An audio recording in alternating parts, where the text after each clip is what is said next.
The CIA. The CIA. The CIA. The CIA. The CIA. Assassinations, coups, human rights abuses. These aren't the actions of a rogue gang, they're the dark legacy of the US's Central Intelligence Agency. Since its inception in 1947, the CIA has engineered chaos across the globe. Its official mission is to safeguard national security by gathering intelligence on foreign countries. But what its mission statement doesn't say is that the agency's covert operations come at the expense of foreign nations and innocent civilians, or what the CIA simply sees as collateral damage. The CIA, from the very beginning, at least as early as 1951, has used the information that it has collected. And it has used the information in order to penetrate and to manipulate the institutions of power in whatever country it is operating in order to influence the course of events in those countries. The CIA's covert actions have left deep scars on nations worldwide, often sowing chaos, fueling instability, and empowering dictatorships in the name of American interests. Here are some of the CIA's most notorious operations that reveal the true face of the agency.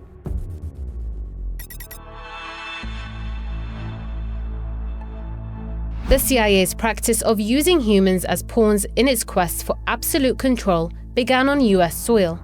Project MKUltra, launched in 1953, was a secret program designed to develop mind control techniques for interrogation and manipulation. For approximately 2 decades, drugs like LSD and various amphetamines were administered to largely unwitting subjects across more than 80 institutions in the US and Canada, alongside brutal practices such as sensory deprivation and electroshocks. Test subjects included prisoners, psychiatric patients, soldiers, and civilians, with many tested on without their consent or full knowledge of the drug's names or effects.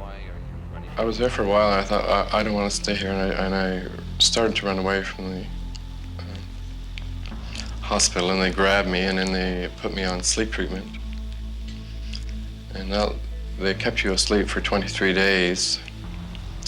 And while I was asleep, they were shocking the heck out of me with electric shocks and playing tapes. In 1973, CIA Director Richard Helms ordered all files on MKUltra destroyed, burying evidence of the illicit experiments and blocking the possibility of a full investigation. Only the CIA could get away with drugging unsuspecting civilians without facing consequences, and the agency would evade responsibility for countless additional atrocities.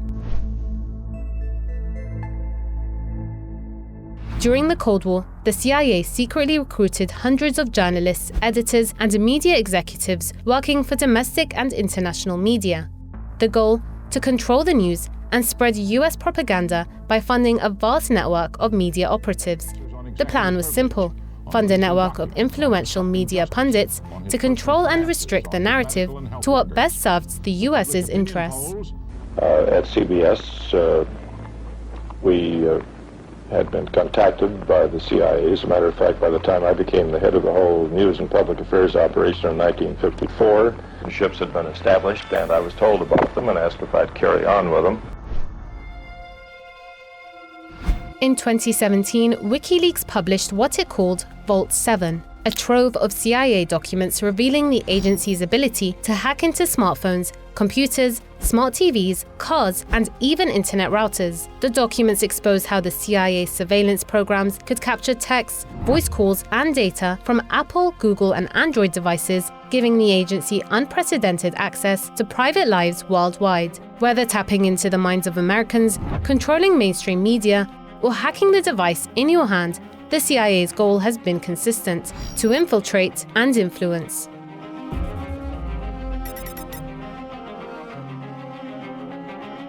By now, it's common knowledge that the US's diplomatic and military support for democracy and freedom abroad is almost always a front for covert operations that tip the scales in favor of Washington's geopolitical agenda.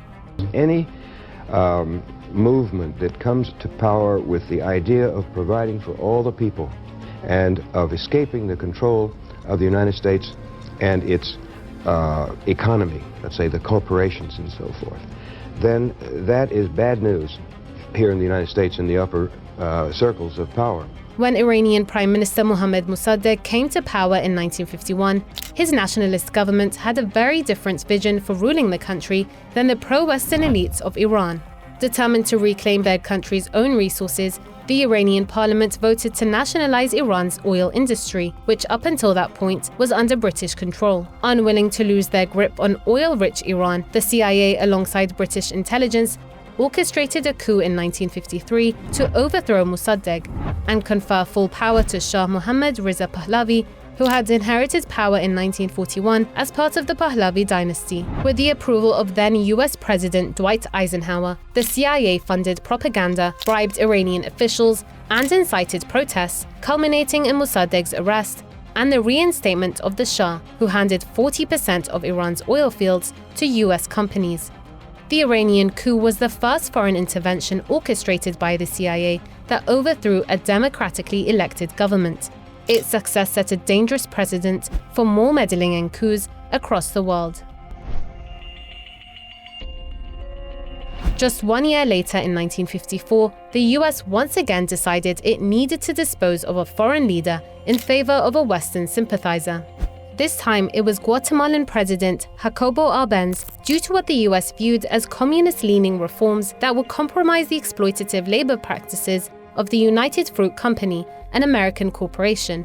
With a $2.7 million budget, the CIA armed and trained Carlos Castillo Armas, a Guatemalan exile, and supported his force of 480 men in launching a military invasion from Honduras. Psychological warfare through fake radio broadcasts, aerial bombings, and disinformation sowed fear among the public and the country's forces, leading the Guatemalan army to stand down. The coup ushered in decades of brutal military junta, repression, and civil war that claimed hundreds of thousands of lives. For the United States, however, the coup served its purpose: to set an example for any Latin American nation seeking progressive reform that it would suffer a bleak fate. With 2 successful regime changes under its belt, the CIA took its foreign policy of covert intervention even further. Declassified CIA documents confirm the agency's financial aid and encouragement of coups and assassinations across the Democratic Republic of Congo, South Vietnam, Brazil, and Indonesia. Though the agency did not directly mastermind the operations, the CIA played a supporting role in the 1961 killing of DRC's first Prime Minister, Patrice Lumumba, and in the 1963 assassination of South Vietnamese President Ngo Dinh Diem and his brother. Some attempts to get rid of world leaders proved fruitless, however. In the 1960s, the CIA tried everything from exploding cigars, poisonous pills, to kill Cuban leader Fidel Castro, but to no avail. By 1973, Washington had been fiddling around with the internal affairs of Chile for nearly a decade before President Salvador Allende, who had pledged to nationalize the country's copper industry, was overthrown in a military coup. US efforts in Chile paved the way for the brutal 17-year reign of Augusto Pinochet, during which thousands were killed or tortured. The same scenario played out during the 1980s in Nicaragua. Paramilitary Contra rebels sought to overthrow the socialist Sandinista government and were discreetly backed by the US with secret financial and military assistance, despite Congress prohibiting any aid. The CIA's covert actions followed a similar pattern: fund insurgency, destabilize and spread chaos to clear out democratically elected leaders and make way for pro-Western leadership under the guise of fighting communism. This covert interference and propping up of authoritarian regimes invariably made the US complicit in the torture and killing of hundreds of thousands of civilians.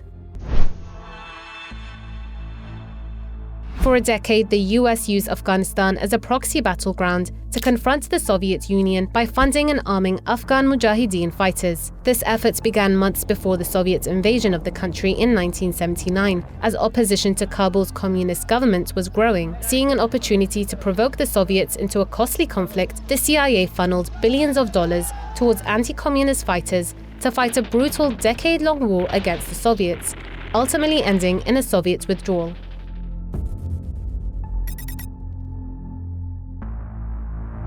Following the 9/11 attacks, the CIA under the Bush administration committed depraved acts of torture, or as they phrased it, enhanced interrogation techniques, with complete impunity in the name of national security. Torture is a crime under US and international law, but the CIA found a way around it by using a skewed definition of torture. As long as detainees did not suffer organ failure, impairment of bodily function, or death, the CIA was immune. The agency captured dozens of men across the world and interrogated them using torturous methods in secret locations overseas known as black sites, where detainees could be held without trial. The cruel torture techniques aimed to break these men mentally and physically. Detainees were deprived of sleep for days on end, their legs and arms chained in painful positions, and their heads slammed into walls in a practice called walling. The CIA's torture methods also reportedly included waterboarding, an illegal practice in which a person is pinned down at an incline with a cloth covering his face, while water is poured onto his breathing passages to simulate drowning. Other practices included humiliation tactics, such as rectal abuse, stripping the prisoners of their clothes for prolonged periods, and forcing them to wear diapers. The Americans forcibly gave me an enema. I don't know why they did this to me, and the pain was terrible. They searched my body with their hands and took pictures of me naked. I was blindfolded and shackled at both my hands and feet with metal cuffs. Someone put a diaper on me and secured it with duct tape. Once again, the CIA was never held accountable for the torture it conducted in the aftermath of 9/11, despite clear evidence of abuse uncovered in multiple investigations and the revelation of 26 detainees wrongfully held by the agency. Under the Obama administration, drone warfare became a key feature of the country's foreign policy, with the CIA closely involved. So this is a just war. A war waged proportionally, in last resort, and in self-defense. Unlike the US military, the intelligence agency carried out what it claimed were targeted killings in countries where US forces were not conducting military activities, including Yemen, Somalia, and Pakistan. The agency often relied on signature strikes targeting individuals based on behavioral patterns rather than confirmed identity, a tactic that killed hundreds of civilians, including children. From mind control experiments to black site torture, coup plots to drone assassinations, the CIA's record is not one of safeguarding security, but of spreading fear, silencing dissent, and crushing any challenge to US dominance in the world. How many more lives must be lost and nations destroyed before the world holds the US apparatus accountable? You face down our enemies, you protect our families, you stand and watch over our great nation. America is forever grateful.